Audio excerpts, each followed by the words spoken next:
March 22nd, 1945, 10:37 p.m., and Supreme Headquarters, Allied Expeditionary Force, is running on the kind of fatigue that doesn't yawn. It just narrows your vision until the world becomes maps, pins, and incoming calls. The phone rings anyway. Not the polite ring of routine, but the sharp, insistent sound that says something just changed. General Dwight D. Eisenhower lifts the receiver expecting the usual. Troop positions, fuel tonnage, bridge inventories, the kind of information that keeps a million moving parts from grinding into each other. Instead, he hears George S. Patton clear his throat, calm enough to be almost playful, like he's calling to announce he's already solved the problem everyone else is still debating. Ike, Patton says, steady, measured, almost amused. Quick update. Third Army put men across the Rhine tonight. Oppenheim, assault boats, minimal resistance, bridgehead holding.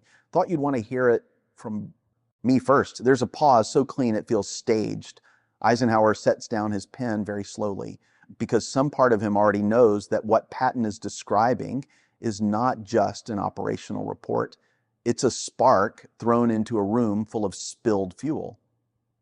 George, Eisenhower says carefully, tell me you spoke to Montgomery. Patton doesn't hesitate, and that's the problem. Hesitation would mean he'd at least considered the politics, the chain of command, the coalition math. But Patton answers like a man who's already run the numbers and decided he prefers the outcome. Monty's got his big show kicking off tomorrow, he says. Didn't see the point in interrupting his rehearsal. We're across, Ike. Already across. No reason to ask permission for something that's already done. Eisenhower doesn't respond right away. He doesn't have to. In the silence, he can already see it. Montgomery's controlled fury, Churchill's calculation, the war. Correspondents sharpening their pencils, the editorial desks smelling a story that will outlive the gunfire. Patton hasn't simply handed him a successful crossing. He's handed him a fuse, lit, burning, attached to the most fragile thing in Western Europe at that moment, Allied unity. And if you're watching this on WW2 Silent Valor, you already know the war isn't just won with tanks and infantry. It's won with egos managed, alliances held together, and decisions made in quiet rooms while the world thinks only battles matter. So before we go any further, if you want more stories like this, the kind where one phone call can shake an entire coalition, hit like and subscribe right now. It helps this channel more than you think, and it tells YouTube you want deep, cinematic World War II storytelling that doesn't treat history like a list of dates. Because to understand why a river crossing with minimal resistance, no catastrophe, a bridgehead secured, nearly cracked the Anglo-American partnership, you have to understand what Bernard Law Montgomery believed he had been given. Not briefed on, not casually promised as a possibility, promised a defining moment. As far back as January 1945, Winston Churchill had looked his most famous field marshal in the eye and framed Operation Plunder as Britain's statement to the world. Not merely a crossing, but a performance of competence, British professionalism, British endurance, British power, broadcast for every camera, printed in every newspaper, repeated in every post-war memory. Britain had bled since the first days, the early defeats, the long years, the air raids, North Africa, Italy, Normandy, the winter slog through the Rhineland. Churchill wanted a moment that felt like a culminating exhale. Plunder, in Churchill's mind, wasn't only about getting over the Rhine, it was about who would be seen doing it. Montgomery embraced that promise like it was a personal contract with history. He spent weeks building a machine so precise it felt more like engineering than warfare. Hundreds of thousands of men were staged along the Northern Rhine. Artillery was positioned and registered until the fire plans became muscle memory. Engineers rehearsed bridging in England before they ever touched German soil. Supplies were stockpiled, routes mapped, timetables tightened until even the chaos of combat was expected to follow a schedule. 2 airborne divisions, American and British, stood ready to drop on the far side at first light. sealing exits and choking off German response before it could even form. The press was invited, correspondents were gathered, newsreel crews were positioned. Churchill had language drafted and waiting, the kind of words leaders dream of speaking when they think history is about to applaud. And then Patton crossed the Rhine quietly, quickly at night, with assault boats, and barely asked anyone to move out of the way. 80 miles north of Oppenheim, Montgomery was exactly where he liked to be, in control. His headquarters ran like a clock, maps pinned at exact angles, staff officers moving at the tempo he demanded. No improvisation, no noise, no loose ends. Montgomery didn't tolerate loose ends because he believed sincerely and deeply that leaving things to chance was not boldness. It was carelessness, and carelessness killed men. Operation Plunder was his masterpiece of non-carelessness. Everything about it was designed to remove uncertainty by replacing it with overwhelming preparation. The logistics alone were staggering. Men, vehicles, ammunition, bridging equipment, fuel, weeks of management to create one clean, crushing moment. And for Montgomery, it wasn't just an operation, it was proof. Proof that methodical power could be decisive. Proof that discipline could be a weapon. Proof that Britain, after 6 years of sacrifice, still had a signature move left in the war. Patton believed in something else. Patton believed in now. In the early years, caution had saved armies. In March 1945, Germany was cracking, and speed was becoming more than tempo. Speed was becoming power. It was becoming the difference between a war that ended with fewer graves or a war that dragged on long enough for more families to get the telegram. A junior officer knocks and enters Montgomery's space with a signal message. Quiet, polite, the kind of approach you use when you're carrying bad news into a room where people don't like surprises.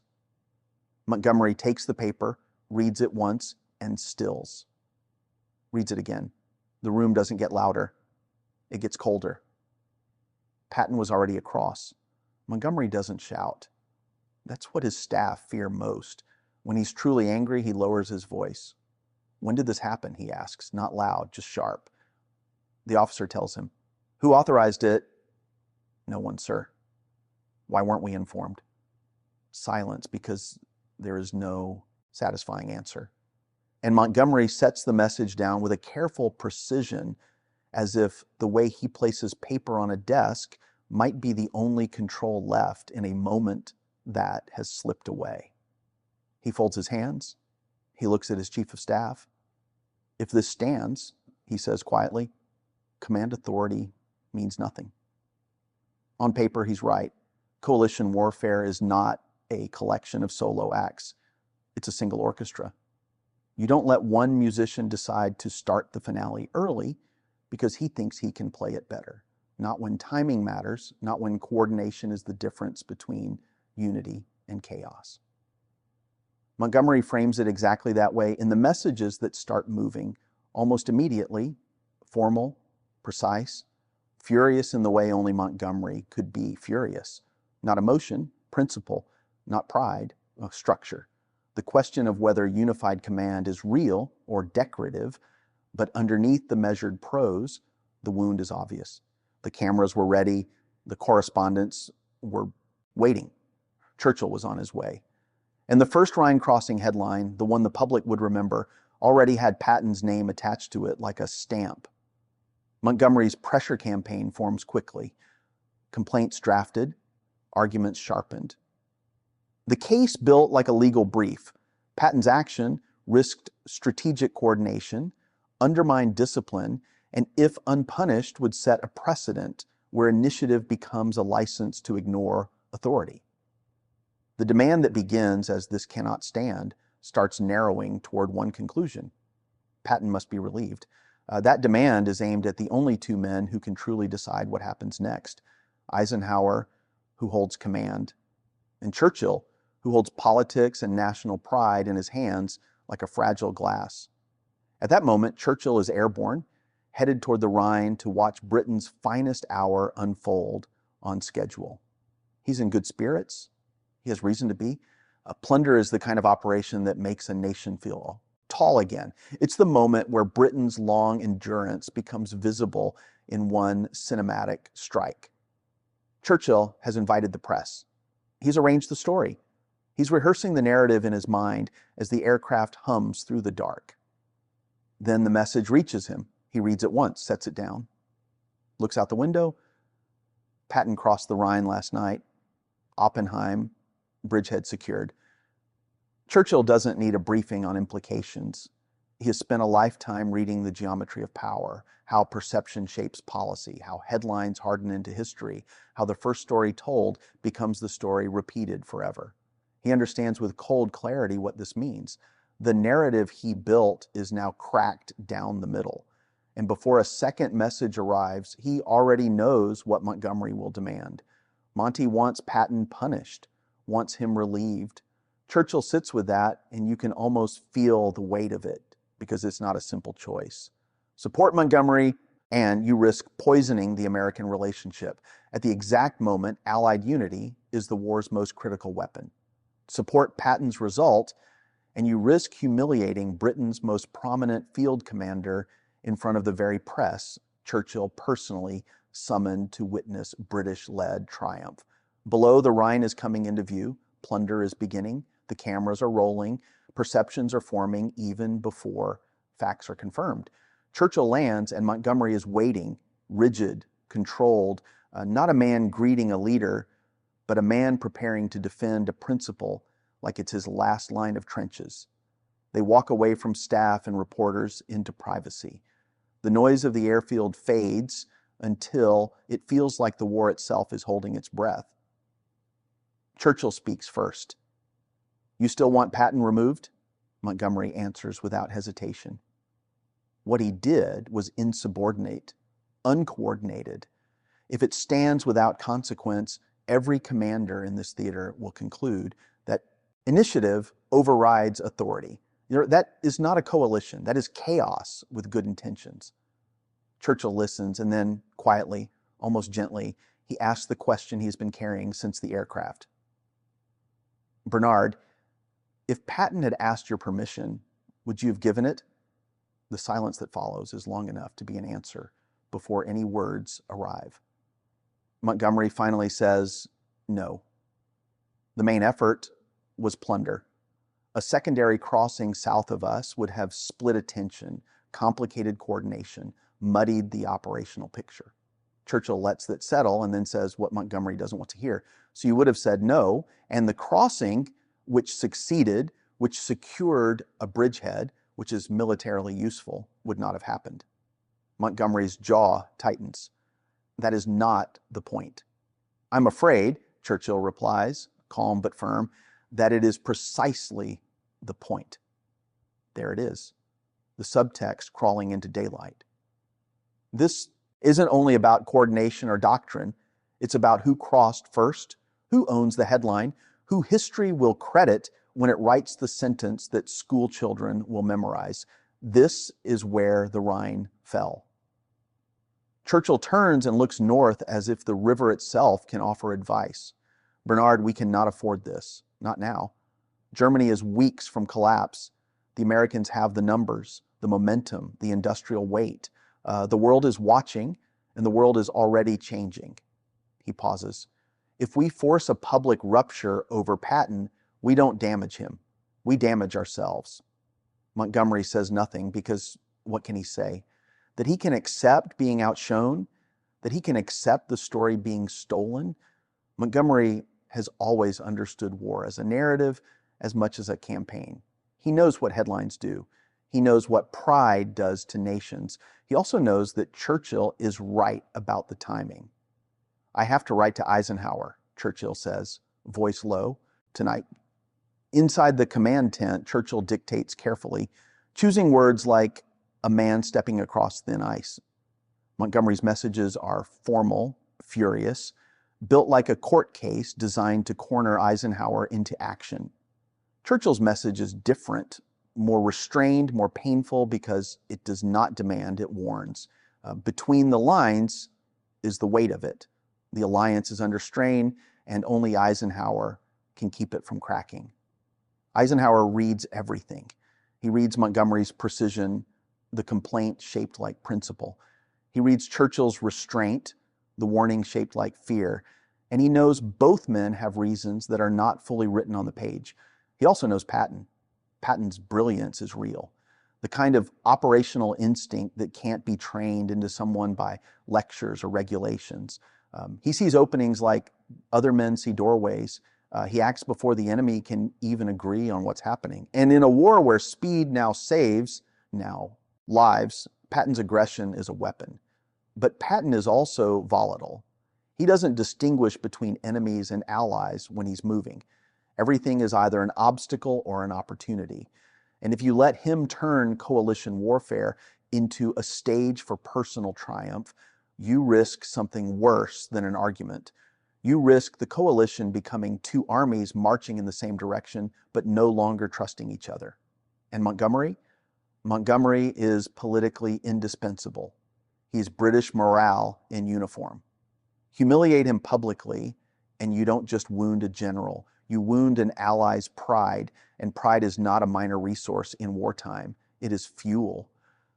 Eisenhower makes the kind of decision that rarely earns applause because it doesn't give anyone the clean victory they crave. He will not sack Patton. He will not publicly vindicate him either. He chooses private discipline and public unity. He chooses the coalition held together through sheer force of will. He chooses speed into Germany's collapsing interior because the war is cracking. And this is not the moment to tap the brakes because two generals can't share a headline. That night, Operation Plunder erupts along the northern Rhine exactly as promised. Thunderous, massive, historic. Artillery speaks in coordinated sequences that feel like the earth itself is being commanded. Engineers execute rehearsed contingencies with cold competence. The crossings hold, the bridgeheads expand. It is, by any measurable standard, a triumph. And yet, somewhere far from the river, in newspaper offices and editorial rooms, another truth is forming. The kind of simple comparison that beats complexity every time. Patton did it first. Patton did it faster. The grand orchestration of plunder begins to look, in certain lights, like elaborateness for its own sake. And once that idea exists, it spreads because it's easy to understand and hard to refute in a headline. Then on March 24th, the sky delivers its own spectacle. Nearly 17,000 airborne troops, American and British, descend in a single day in what becomes the largest one-day airborne operation of the entire war. It is organized violence on a scale that should dominate every front page from London to New York. Montgomery has delivered. The plan worked. The river is crossed. The far bank is sealed. The enemy is pushed back. But the narrative is already fractured because the wire reports keep pulling attention south toward Oppenheim, toward Patton's bridgehead, toward the story of assault boats and darkness and speed. And Patton, being Patton, doesn't just allow the comparison. He feeds it. On the same morning, the airborne drops shake the air. Patton stops near the river, turns to his staff, and urinates into the Rhine like it's a ritual claim. Cameras capture it. The image moves fast because it's crude, theatrical, unforgettable. A victory lap disguised as spontaneity, and in a war, perception is currency. Patton has just minted his own coin. Montgomery's pain is real. Even people who find his reaction politically dangerous understand what it feels like to watch your promised moment get rewritten by someone else's theatrics. Eisenhower understands it too, which is why he summons Patton.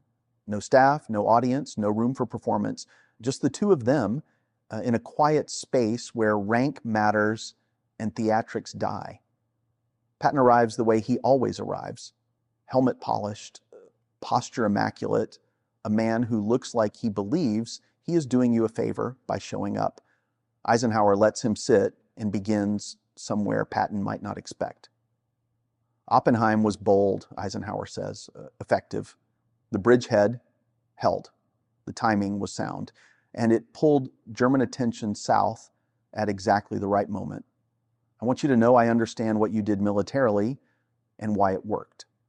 Patton allows the smallest nod, the kind that says, Finally, someone gets it. Now, Eisenhower continues, voice quieter, I need you to understand what it cost.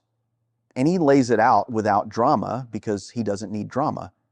Montgomery's formal complaints, Churchill's careful message, hours spent managing a coalition crisis that detonated at the same moment as the largest river crossing operation of the Western campaign.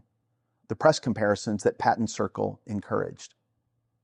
The photograph, the cameras, the Rhine becoming a stage instead of a line on a map. Patton's expression barely changes. My job is to fight Ike, he says, not manage Montgomery's feelings. Eisenhower's reply is soft, and that softness is what makes it dangerous. Your job, he says, is what I tell you it is. And the room holds that sentence like a locked door. We are not fighting Germany alone. We are fighting as an alliance, British, American, Canadian. That alliance is a weapon as real as any tank you've put across a river. You will stop feeding the press comparisons. You will stop provoking Montgomery. You will stop turning coalition victories into personal theater. Are we clear? Patton says yes. He means it as much as Patton ever means restraint. He leaves still entirely himself, but with a boundary drawn around him by the only man in Europe who can draw it. Behind them, the armies surge east. Germany is coming apart at the seams. Towns surrender before the lead elements even arrive. Units collapse. Divisions lay down weapons. The war in Europe begins ending not with one final decisive battle, but with a collapse, sudden, total, almost anticlimactic after years of blood. Montgomery's 21st Army Group pushes north and east with the professional precision he always demanded. Operationally, plunder is a success that history cannot deny. The objectives are taken, the bridges hold, the plans work. It becomes one of the most complex and successful river crossing operations ever attempted. And yet, in the popular imagination, the Rhine crossing carries a different texture. It is faster, darker, more personal, a man in assault boats moving before anyone said go. Patton becomes a symbol. Montgomery becomes a lesson. Eisenhower, quiet, deliberate, invisible to most of the drama, becomes something rarer. The architect who kept the structure standing when combustible personalities nearly pulled it down from the inside, because that is what the Rhine crisis really was. Not just rivalry, not just ego dressed up as doctrine. It was a collision between an older world and a new one. British method and American momentum, prestige and tempo. Carefully managed image versus brute industrial speed. Montgomery wanted consequences, and procedurally, he had every right to demand them. Eisenhower gave him unity instead, because unity was the only victory that mattered more than any headline. And here's the part that should stick with you long after the last shot fades. The war was won with artillery, infantry, logistics, and steel. But it was also won in quiet rooms by men who understood that victory has more than one ingredient, and that sometimes the hardest battles are fought with words you can't afford to say out loud. Now, if you've made it this far, I want you to do one thing: drop a comment with your take. Was Patton a necessary force of speed or a dangerous threat to coalition unity? And share this video with someone who loves World War II history.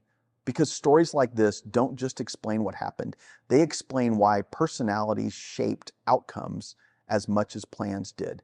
And if you want the next chapter of this rivalry, because yes, once the guns went quiet, these men fought the war all over again in memoirs, interviews, and public blame.